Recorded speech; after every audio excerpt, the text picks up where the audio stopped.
Good. So, hello, everyone. Welcome back to Retention Chronicles. Super excited for our guest here today. Greg, welcome. Thank you for making the time to be here.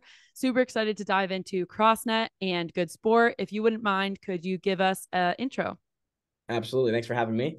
So I'm Greg, co-founder of CrossNet and Good Sport now, both backyard innovative companies that are getting people outside and get out and go play. So we're trying to get people out in the world to get off their phones.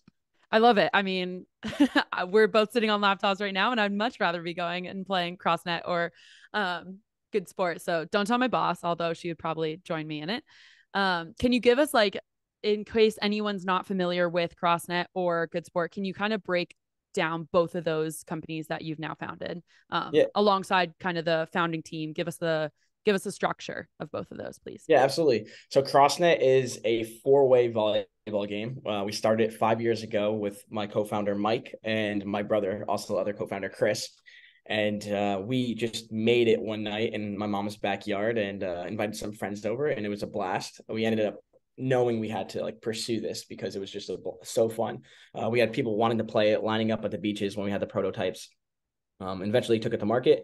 It took about a year, and then the rest was history. COVID happened. It blew up even more faster than we ever anticipated.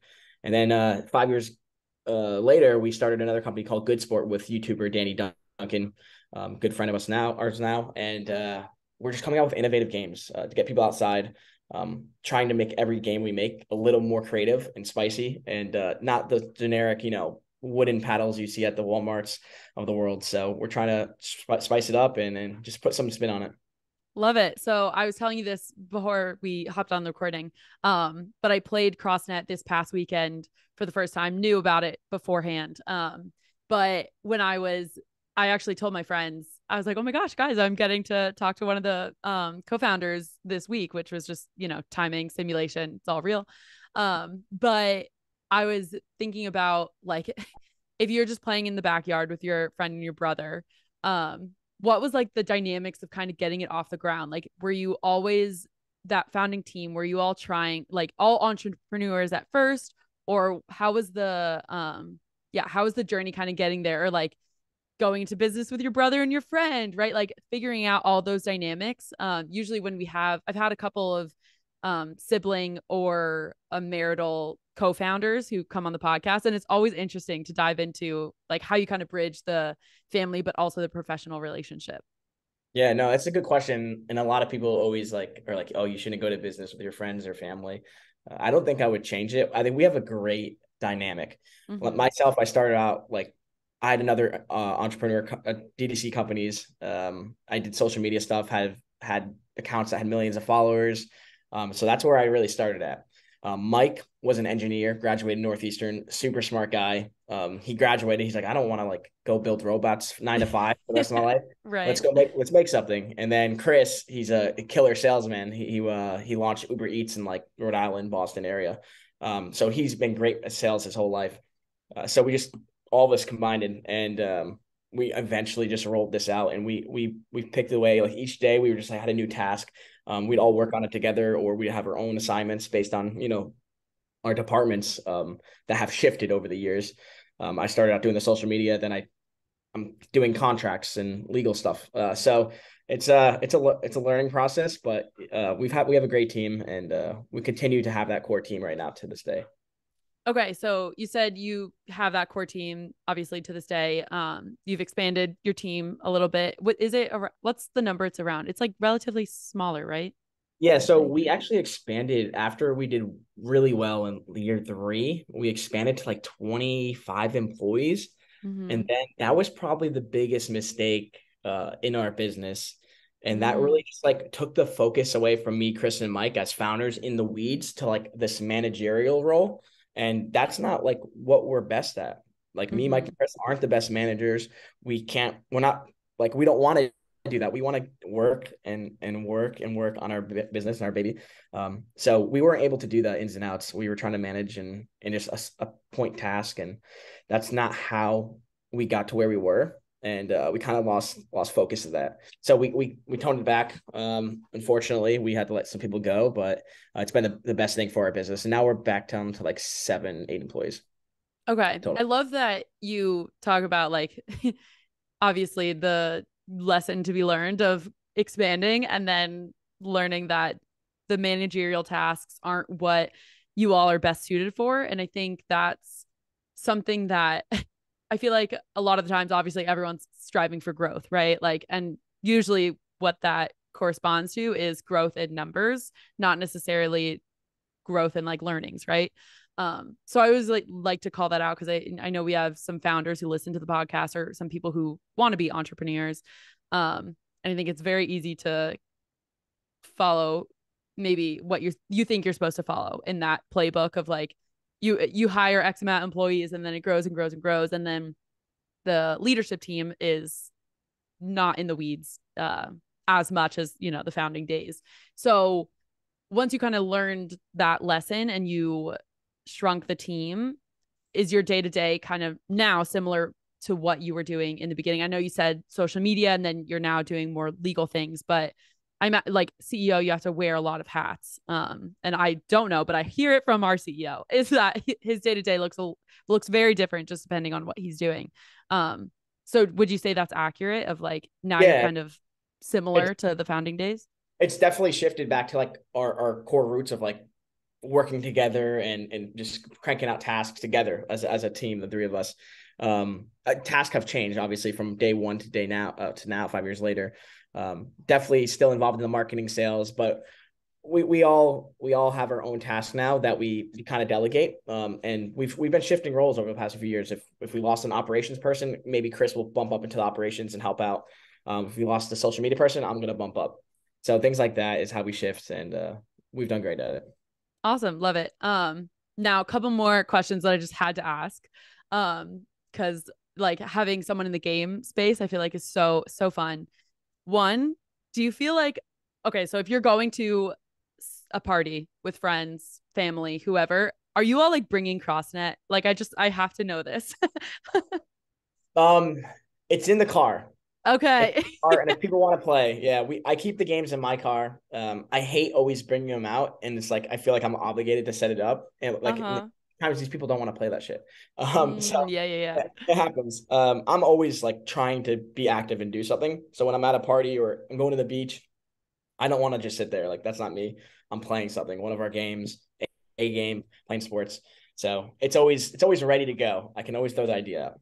Okay, okay. That's what I feel like you if you're of that person, like I feel like my friends and I have like either like I don't know, something that we're like planning to do like a game night, right? Like everyone has their dedicated games that they all own. Like it's Yeah, not all of us don't have the same games, right? It's like, okay, we know this person has this game. Like my friend Joey brought the CrossNet for this past weekend, right? So like we all kind of have those assigned yeah, responsibilities. So I was curious if it bled yeah. over. Truthfully, we don't even play CrossNet that much anymore. That's the real question or We answer I played wanted. it so much in the first 3 years. Like we used to go to the beach every day for like 2 years straight and set this game up and play like for hours and just to get Mm, people online. So we've definitely played our fair share of it, and we play once in a while each year. But we've definitely shifted since we have new games out with Good Sport. Like SmashNet is a new game that I'm always stoked to play now. I want to play that every day now. I'm trying to get people to play and not bug them. So that's the next game. yeah, I'm sure it's a fun balance of trying to like slyly suggest it and be like, hey guys, do you want Yeah. to play? But there's obviously like the benefit of getting people talking about something and getting like an experience in if you're just lining up at the beach, right?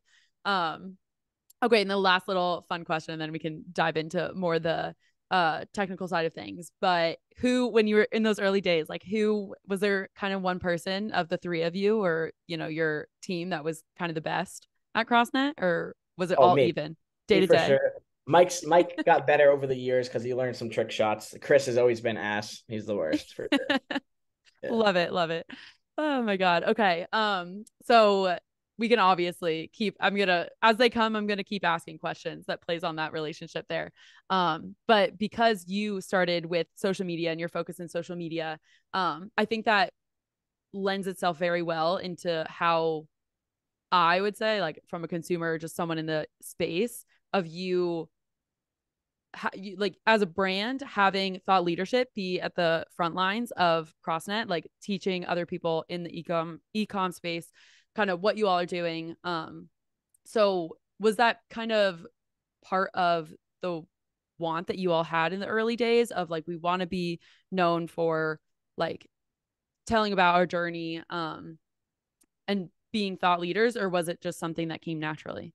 Yeah, that came naturally actually. I've been in this space for like 10 years now. Mm-hmm. Always was quiet behind the scenes.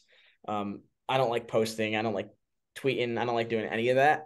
And then What about eventually TikTok? Wait, thoughts. What about TikTok? I tried TikTok for a week. Oh my It's God. like really hard, right? It's way Yeah. harder than So people let on. yeah, so after the first 2 years across that, we started trying to do like this founders thing. And it Mm, was like, that's not like we realized like that's not for our brand.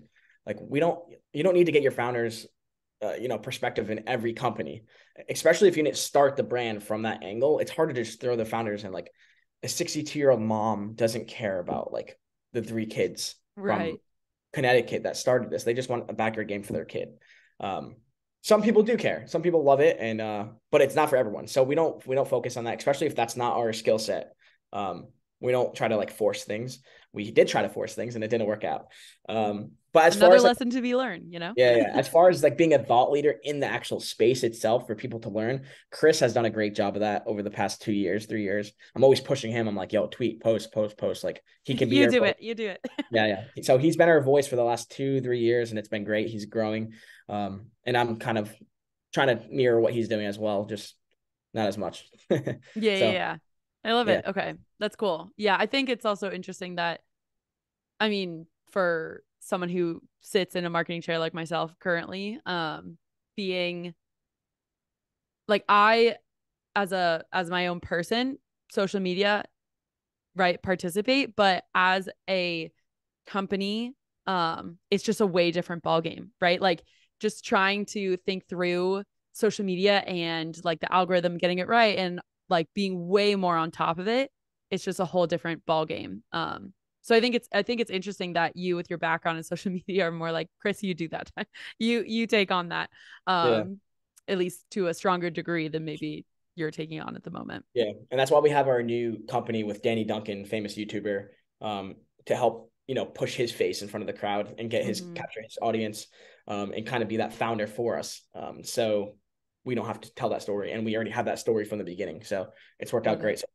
Yeah. And you said real quick that Danny was a friend as well. Obviously now you have that professional relationship, but how did you all meet?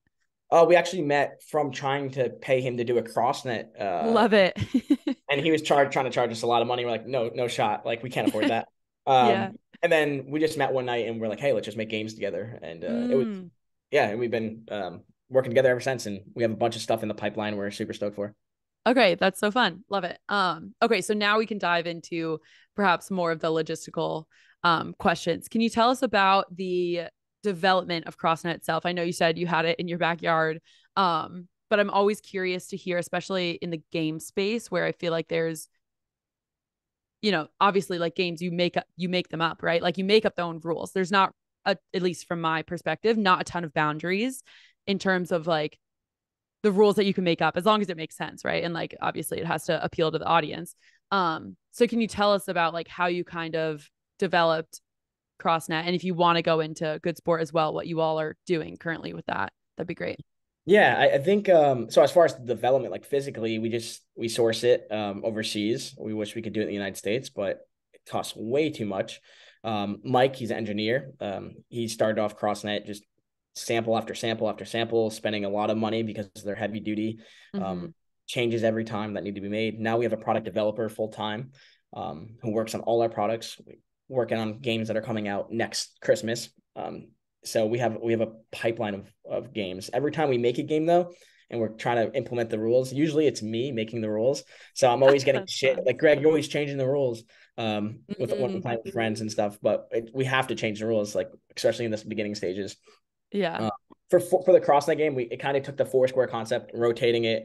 You have the king square and so we call it 1, 2, 3, 4 because Universal, not everyone knows what four square is, and they don't call it by the king, queen, and all that. Like Like in okay, we also had this debate with my friend group this weekend. Do you call it the toilet or the ace? Yeah, I've never heard of toilet in my Okay, life. there you go. So like growing Exactly. up, I'm from New Jersey originally. It was like king, queen, jack, toilet. Yeah, yeah. See, I don't know what toilet is, but in you go to like England, they call it like box ball and stuff, and have different Mm, terminologies. So we just did 1, 2, 3, 4, and that four square is that king square. So we mhm. made it number space, and we just did we played to 11, win by 2 because that's how we always play pickup basketball. So that's how we came up with that number. Gotcha. Okay. Yeah, that's really it. And then little rules like will pop up as you play, Yeah, and I you, love it. you write them down. You write them down, and then you go Yeah. through it. Keep arguing. Yeah. Yeah, true. I feel like Yeah. too, yeah, it's just as long as you give, would you agree with this? Like you give like baseline rules, right? And then obviously people can make them up as they go. Like my friend group, I feel like we take a game and then start putting on new rules. Like we'd been playing for probably like 2 hours at this point. And so we were like making new rules. Like whoever was the king gets to set a new rule. So it was like you can only play with your left hand, things like that, just to, like make Yeah. it harder, right? So as long as you like, you kind of want to leave that space open so everyone can make it their own, or like create those inside jokes, create those inner rules, whatever. Yeah, kind of like a freestyle mode. We definitely Yes. seen that in the volleyball community, which one thing that always has pissed me off since we started, they always do 3 hits, right? And that's Mm. not our game. We do 1 hit. So whenever we used to see 3 hits, we were like, oh, can you just do 1 hit for the ad for the video? And the volleyball people are like, that's what we do, bump set spike. And I'm like, 1 hit. You're like, we So got to it's get like 15-second reels in. Come on. yeah. We don't have That's time. been the challenge. Yeah. Yeah. Yeah. Okay. That's awesome. And then, so was there any like I imagine you said like Mike was testing what the actual product was like and changing all those different things, and you were changing the rules.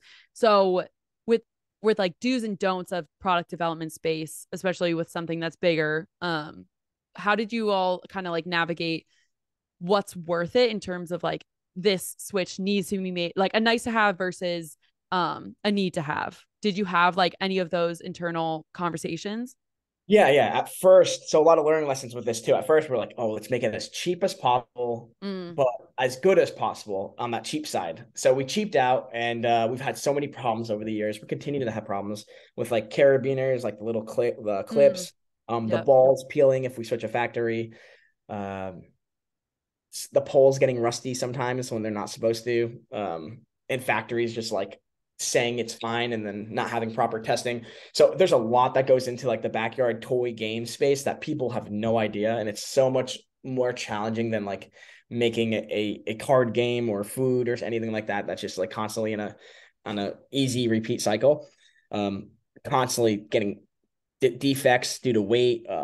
You get containers in from the port and a whole pallet's crushed because of Oh the my weight. gosh, really? Yeah, Wow.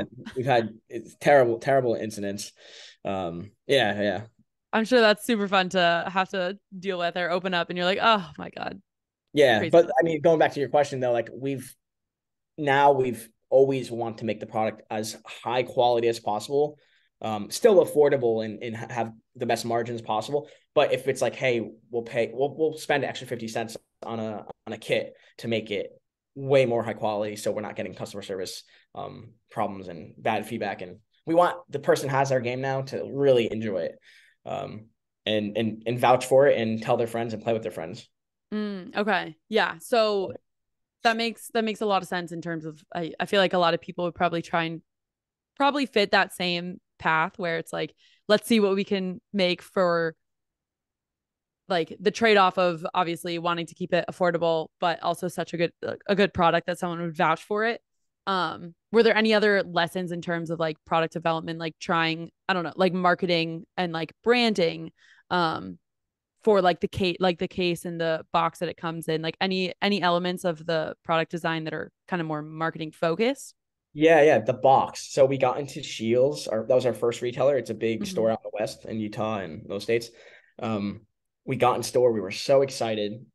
We took a video, rolled up. Oh, We were I'm sure. Oh my gosh, that's so so yeah. pumped. We were so excited. But after we were excited for like 30 seconds, I'm like, guys, this is ass. This box sucks. Mm. And we are not going to be able to sell through this store unless we change those boxes. It was like the box was so bad. I don't even know how we signed off on that. But then we changed it to a black box and we're like, okay, it's better, but like we have a black box. That's not possible. Like we have to inverse this. So we made a nice yellow, vibrant box. So when you walk into Dick's Sporting Goods, Bass Pro Shop, you name it, big yellow box will be there. You'll know what that is from that branding. So hopefully, the big yellow box stands out to people nowadays. Yeah, it captures the attention. I feel Yeah. like more than probably a black box would. Okay, cool. I think that's always so interesting, just especially me not being in the anything to do with product development. It's fascinating to hear how people arrive at different decisions. Um, so the next question I have for you in terms of product development is we were just talking about like obviously you want someone to have to or someone to feel like they could vouch for your product because of the quality of it. Um, so when you're thinking through designing a game, are you thinking about customer retention in terms of like all the how can you maximize someone coming back or someone or even like customer loyalty, like providing, their own stamp of approval on a product? Was that part of the conversation or is that kind of something that now maybe you all are thinking through? Yeah, it's always been tough. Like retention for our company is just it's not there, right? Like Mm-hmm. you have a CrossNet volleyball, and then hopefully you can sell them a CrossNet soccer if their kid plays soccer and loves soccer. Most likely not. Mm-hmm. Hopefully you can sell them a CrossNet H2O if they have a pool version, if they have a pool and money for that, and they have to fall in love with the original version enough to buy a pool version. So that retention Right. is not really there. So our angle is definitely like, hey, let's have this customer sell for us. So we use, like social snowball we were talking about before this, things like that, just to help our customers, turn into sellers for us. Um, that's our biggest thing as far as like retention. It's tough. I mean, the best we could do is just make new games, make new products. That's how we came out with a new company. We've had ideas in the back of my head for years of a list of hundreds of games that I want to make. And that's going to all fall into Good Sport. So eventually we can get all their customers just to keep buying our games, and we'll become one of the biggest backyard toys and games maker in the world. Love it. Do you have a tangent? Do you have like a notes app that you like keep of like running game ideas? Oh yeah, yep. I got notes. I got Notion boards. We have a long list, and it's been fun trying to pick out what comes next. Mm. Especially when we all have different ideas of what we want to do. Like Danny's different than Chris, and I'm different than Mike. So it's we have to find like neutral ground of what's popular and what we think is going to come out next. Okay. Okay, cool. Just had to ask that real quick. Yeah. But let's continue along the train of retention versus like referral based strategy. Can you explain to people? I mean, I know we were also talking about social snowball. Shout out Noah Tucker, he's great. But can you explain kind of what that relationship looks like in case someone isn't familiar with social snowball and explain how you all use it? Yeah, for like affiliate stuff, it's like, hey, you buy the CrossNet, you set it up, you love it, right? You can go scan that QR code on the net on the box, and then you can refer your friend, and get money back, get cash back rewards for that, or gift cards we do as well for the customers if they want to purchase another game, another set. Awesome. Thank you for that. Helpful, I'm sure, to have context. So with then, because that was one of my questions for you, is like if you there's obviously a hope that the product lasts so long that someone wouldn't have to buy another one, right? Like Yeah. unless it's like you said, a different version of the product or a different product entirely. Um, so one of my questions was like, how do you think about retention when you're looking at something that has a large, if not maybe indefinite timeline or repeat purchase rate, right? Like there's a lot of time between someone would buy the original CrossNet set and then maybe I saw like also you guys have limited editions or like the water version or like the doubles net, right? Like there's different add-ons that are inspired by the original. Um so I think it makes a lot of sense that you all maybe know that retention might not be the play that you all should be focusing on, but rather focusing on referrals or that word of mouth marketing. Or, kind of like the aspect of virality of someone just seeing something and then, it getting bigger and bigger just because of the organic motion behind there. Yeah, I mean, so I already touched on it with having new products, right? Make new products, new products, new products. But for CrossNet, there's only so many real product SKUs we can make. Mm-hmm. Because we're staying in that four square lane. We're not going to bounce out of that and just start making random frisbee games, right? has to be in that four square element. And we are running out of products for that, right? Like that's just the truth. I can come up with a few tonight, but they might not be as successful. So the next thing would do is like upsells. What can we do to upsell the CrossNet volleyball that everyone loves? That's making a doubles net to make it 2-on-2-on-2-on-2. So you can have a partner. I'm not sure if you played that at the lake house last weekend, but it wasn't the doubles one. We were just rotating in. Yeah, with yeah, a group of us. Yep. you would probably have more fun playing the doubles. Like Oh, so I'm next sure. Way more chaos too. yeah. And you have the bump set spike 3 hits. So that's what we try to do. Is get the upsells, the innovation on top of the SKUs currently. We want to come out with like lights, make it glow in the dark. That's next in the pipeline. That's fun.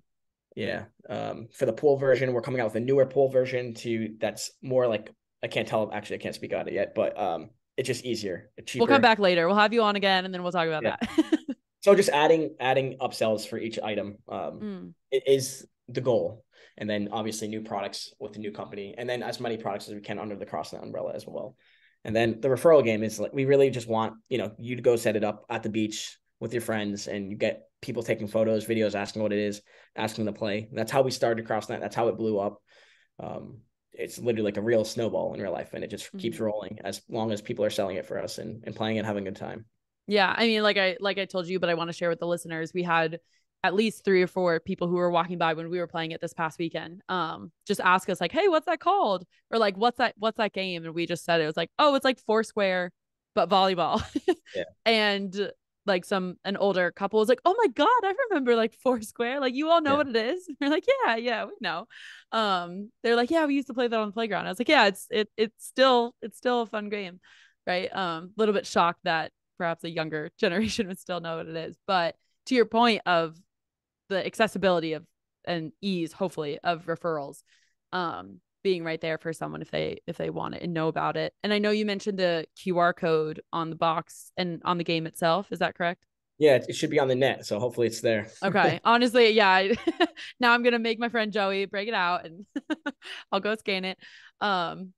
So in addition to kind of like the packaging, where are you advertising that referral program anywhere else along the customer journey, or is it just kind of in the unboxing experience? Yeah, they'll get it in the emails on the flows. I don't know where it's at in the flows, but it's there. It'll be on the flows. We'll send emails out. Sometimes we'll do some social media stuff. But we try to let the customer fall in love with the game first and then want to sell for us and be that consumer. I've been there for brands before. And a lot of brands do it way better than we ever could. So we try to fall down that alley. Yeah. So, I mean, also I imagine then it's less of an uplift on your end as well. If someone obviously comes to you first with the intent of, hey, I want to sell for you all, it's easier than trying to go out and find people and maybe convince them. Yeah, it's difficult. Like we just come to realization with like, what's the truth behind like our company, our brand. Like we're not selling water bottles, right? Like we're not CPG, like we're not in that space. So it's tough, and we know like where we can cap this, and we just got to keep penetrating the United States. Like we haven't scratched the surface yet, I don't think so. We're excited. Yeah, it's very exciting. Let's dive into that a little bit more about like what the truth behind the brand, because one of the things obviously I love to speak about is kind of like the marketing plays and the branding, like the messaging that you're trying to leave in the customer journey, because it's all just fascinating. So if you had to say, like, how would you articulate or how would you share the message that you all are hoping to leave consumers with when they're interacting with either of your brands? Yeah, I think it's just get out and play. Like get out and play. These phones that we're on every day is just killer. Yeah. It's killer. We're like the last generation of having knowing the world before these phones. So I think about that all the time, and it's like our kids are going to be growing up with this technology 24/7, and I hope we can leave an impression that lasts for hundreds of years, that we have to still go out and play and be kids again and stay active and sweat and work out. Whatever you're doing, just get out and play. Yeah. Okay. It's funny you bring that up. I was just listening to, it's not a e-commerce one, but it's my favorite podcast, Armchair Expert. And they were talking about how our generation is nostalgic for the past and like before we kind of had cell phones, and because we're the last, like you said, we're the last people that remember it. So it's just ironic that you said that, because I was just listening to them talk about that. I think maybe on Sunday. But so I love that branding. I think like myself personally, I'm like, I love being off my phone. This whole weekend was off my phone. Like if I'm traveling, doing the same thing off my phone as much as I can.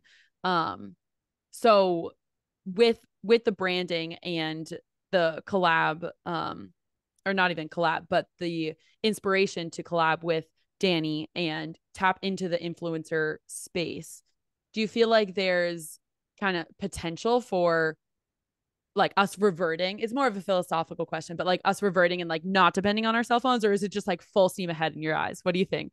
No, I think we're doomed. We're absolutely doomed. Okay. I don't think people are like they're too addicted to it. It's an addiction, Mm-hmm. and we're definitely doomed. But I hope we can play a part in it where, at least a small percentage is going playing one of our games, whether it's our game or not. Like getting outside. Like I say that all the time. It's like our competitors' games are like, yeah, we don't like them, sure, but like they help us, we help them.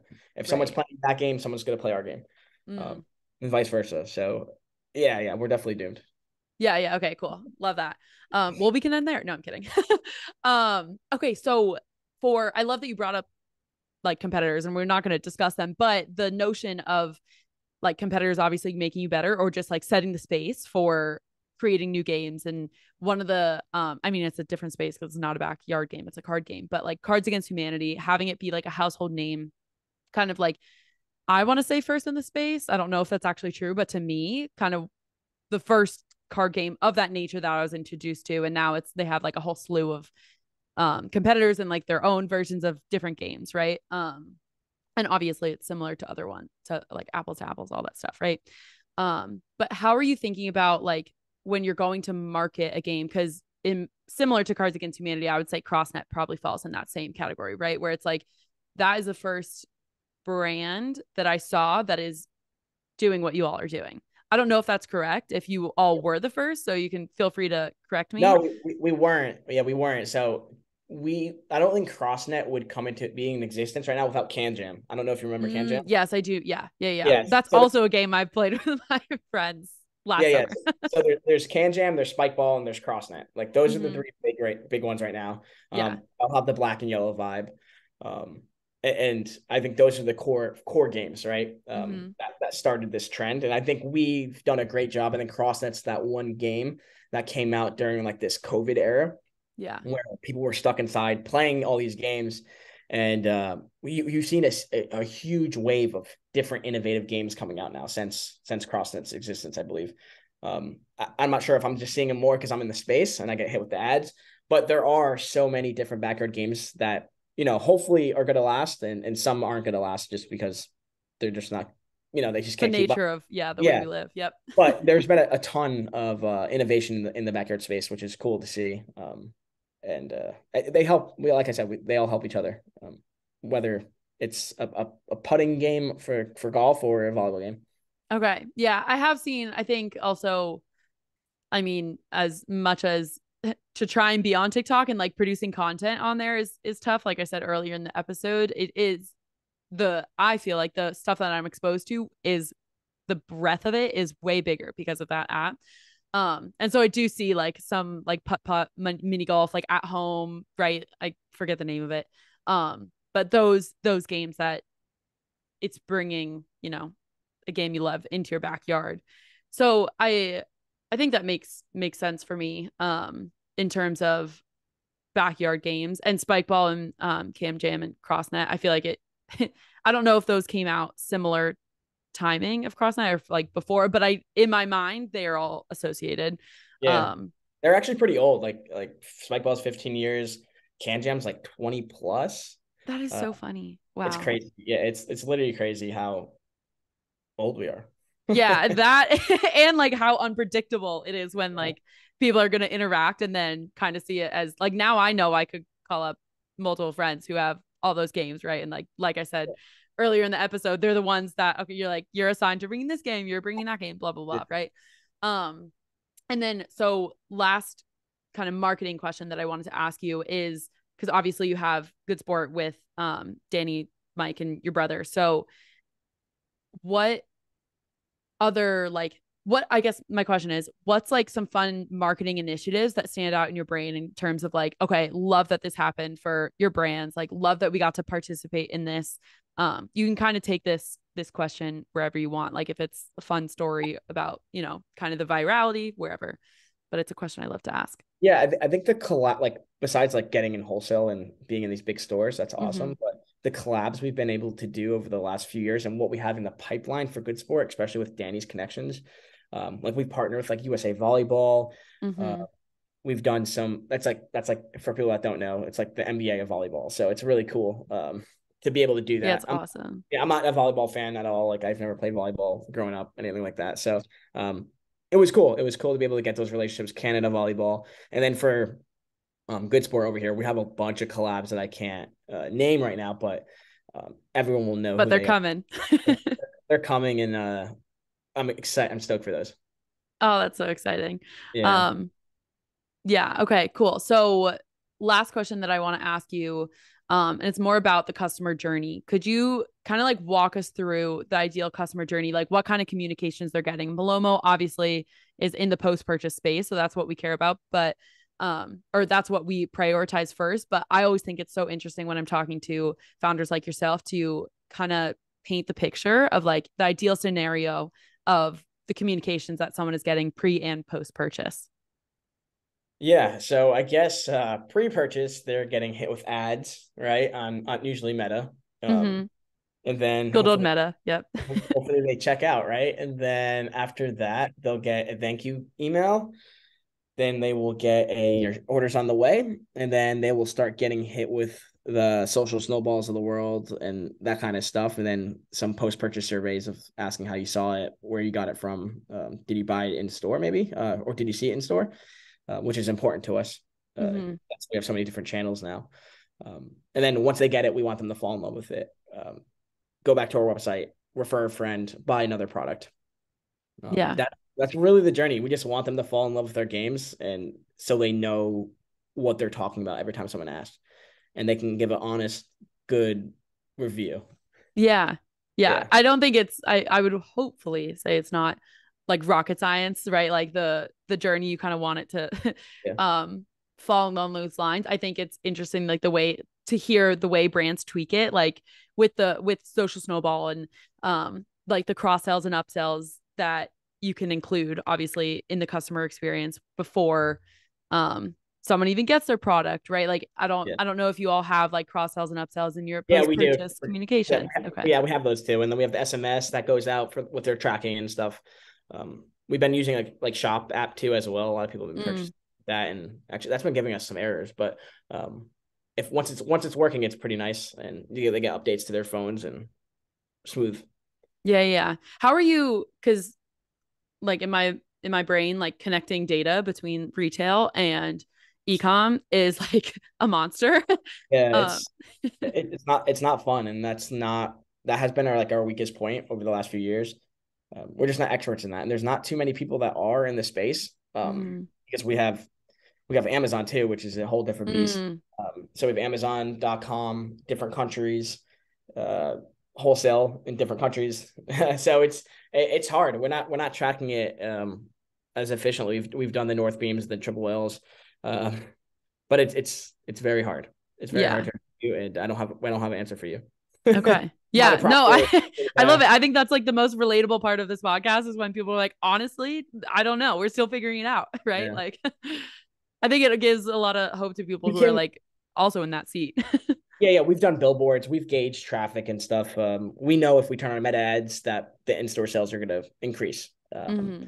by 10%, right? We do know that data, but every time we spend $1 on Facebook, it's going to D2C, Amazon, or retail, and that's very, very hard to track for sure. Yeah, yeah. Also just yeah, ads. We just had a guest on who was talking about like trying to scale ads, just scale meta ads or well meta and Facebook ads and the game that all is as well is not a fun one to play just with A/B testing and figuring out all of that with the added element of where the CTA is going and trying to track all of that. Um but it's good that you at least know, right, it's working. Like that's the bare minimum, right? Yeah. Yeah. Because I think Are that in your itself is hard to figure out. Yeah, backyard games took a dip last year, like year over year, and then now they're increasing, which is it's good to see. We're Mm. doing our retail performance is like 20% better year over year, and our ad spends down like 75%, Oh, whoa. which is Okay. amazing. Yeah, yeah. Yeah, So we're that's just trying to get awesome. more efficient. Yeah, Hmm. we're just trying to get more efficient over here and be smart on what we spend. Before we were just trying to throw darts at the wall for a lot of things, but find what works, scale it, and make it efficient. Yeah, I feel like that's kind of at the danger of saying that, like, sometimes that's what you have to do for marketing is just like throwing everything out there and seeing what works and tracking it. Um, because it could be a puzzle that you have to kind of unravel just by seeing whatever works. You take those pieces and make it better. I had another question. Shoot, it was about something about Amazon or something, but it's okay. If I remember it, I remember it. I always like to try and wrap up these episodes with a classic piece of advice for anyone who's listening. It can be about just life in general or super specific down to a business, but is there anything we haven't gotten to discuss today that you'd like to impart on our listeners? Hmm. Um, Pay yourself when you can Mm, for business. Don't try to like say, "Oh, I'm going to save money for when I sell the books look better." That's not the yeah. case. Like an investor will know that they have to pay someone to do the job. So definitely pay yourself, and then once you get that money, be smart with it. I've done some stupid shit over the last 2 years, investing in friends, Mm, buying crypto. So all so the if fun you, things. yeah, yeah, I think I was thinking of something yesterday in the shower thoughts. I was like, damn, I shouldn't have invested in like three of my friends when they haven't proved anything yet. So Right.